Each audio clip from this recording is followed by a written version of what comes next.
And I apologize, I did not mean to make this like the book and TV show review comparison. That's where we went. Hey guys, welcome back to my channel. So as you can tell from the title, we are doing a book review on Zoo and Zoo 2. And I've decided this year I want to do my book reviews a little differently. So I'll be doing monthly wrap-ups, and obviously those are just going to be quick little snippets, and then it'll be a more in-depth review with these individual videos. So let's get started. So Zoo, the first one, is written by James Patterson and Michael Ledwig. And the synopsis, I'm just going to read it straight off of Goodreads for you guys. All over the world, brutal attacks are crippling entire cities. Jackson Oz, a young biologist, watches the escalating events with an increasing sense of dread.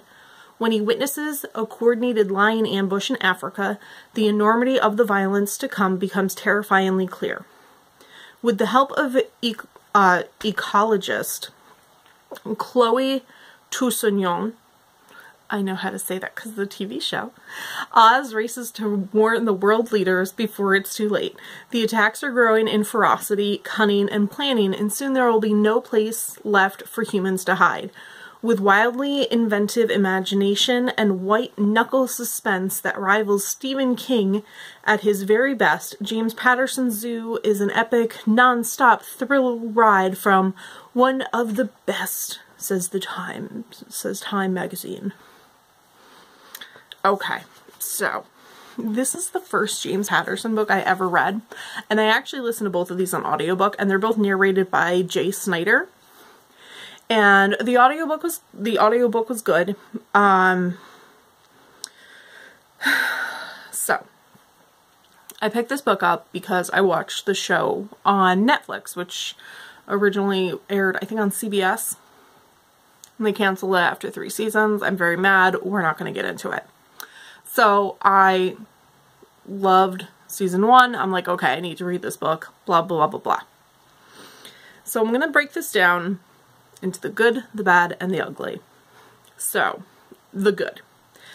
I loved the concept of this book. The reason behind the animal attacks and the animal behavior changes. I absolutely love it.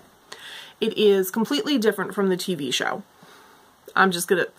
Both these books are completely different from the TV show. I know they say they're based on the novel. They are very loosely based. I don't want to say what in the book. I don't want to say what causes the behavior changes. I feel it's a spoiler, but I love it. I absolutely love the concept. I just love it. Again, the audio book, the narrator did a really good job. I actually listened to it at double speed while I followed along in the book, since I actually owned the physical copy of Zoo. So, slam that out in 4 hours. That made me feel super impressive. And I will say that the writing was suspenseful. Now, I haven't read any Stephen King. I attempted thinner, long story. I just couldn't get into it. So I can't say how they compare, because I haven't finished a Stephen King novel to give you an accurate comparison. So, but I thought it was suspenseful writing. Sorry about that, guys. I had to sneeze, and I didn't want to record that because they're not pretty. They're not. Alright, so on to the bad. I think I got spoiled by the TV show because the story, the book itself, is just Jackson and Chloe. That's it. Those are the main characters. That's the storyline. That's all you get. I liked in the TV show that there were a lot of other characters and a lot of other stories and plot lines that you followed with those other characters. I really, really enjoyed that. It wasn't in the book, so because of that, it felt very lacking. The storyline, it felt lacking. So, alright, the ugly. Even though it was suspenseful writing, the writing itself sucked. It was horrible. Like, the basic sentence structure was pretty basic. There wasn't anything special about it. There were inconsistencies with facts. Like, there's a 5-year gap in the book for no reason whatsoever. It made no sense to me. That gap wasn't followed through in other facts. Like, oh, so-and-so, this happened before that 5-year gap, and then after the 5-year gap, oh, it was only 3 years ago. Nope. I hate to say this, but I feel like this happens because James Patterson, who I'm considering the main author, just puts out so many books in a year, and his editors and publishers and everybody involved, his team just gets fucking sloppy. And I don't appreciate that. I just don't appreciate that. So, overall, I gave the book a 3 out of 5. I gave the audiobook a 5 out of 5.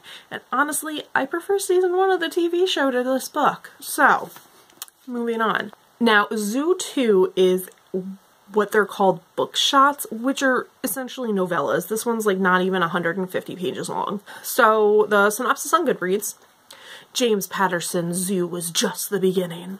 The planet is still under violent siege by ferocious animals. Humans are their desperate prey, except some humans are evolving, mutating into a savage species that could save civilization or end it. Dun dun dun. Okay.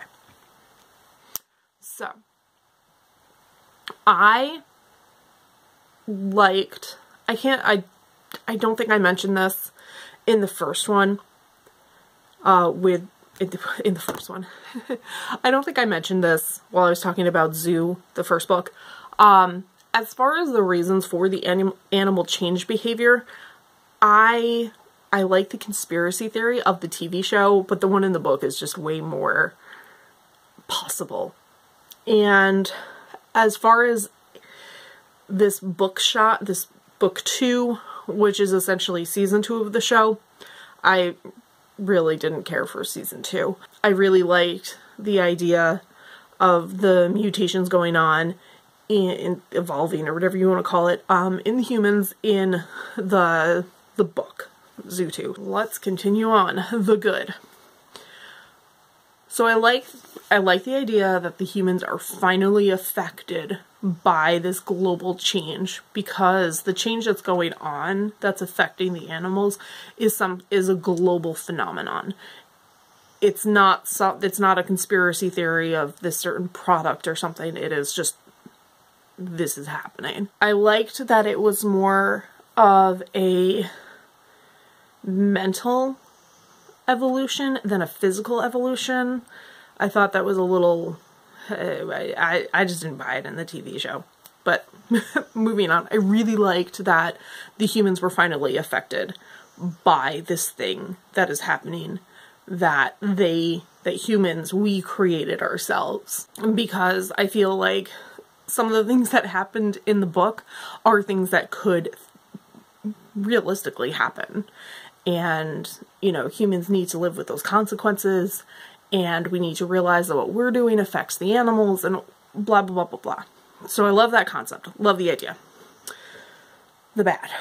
Let's move on to the bad. There were ridiculous plot points. I'm going to try not to make this spoilery.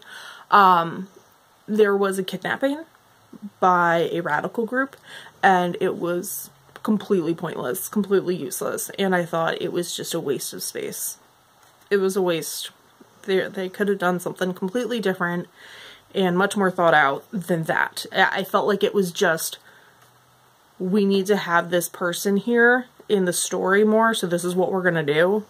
We're just gonna have them not be in the story, but be in the story at the same time. I thought it was, nope. So the ugly. This, oh, I didn't tell you guys, this one has a different co-author.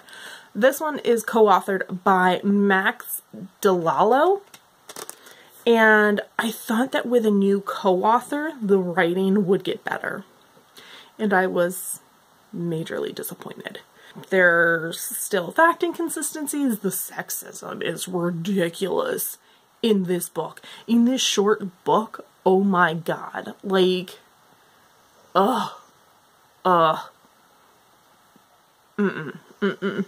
it just got worse. It just got worse. I think the reason they call it book shots is because you want to shoot it when you're done reading it. What do you think? What do you think?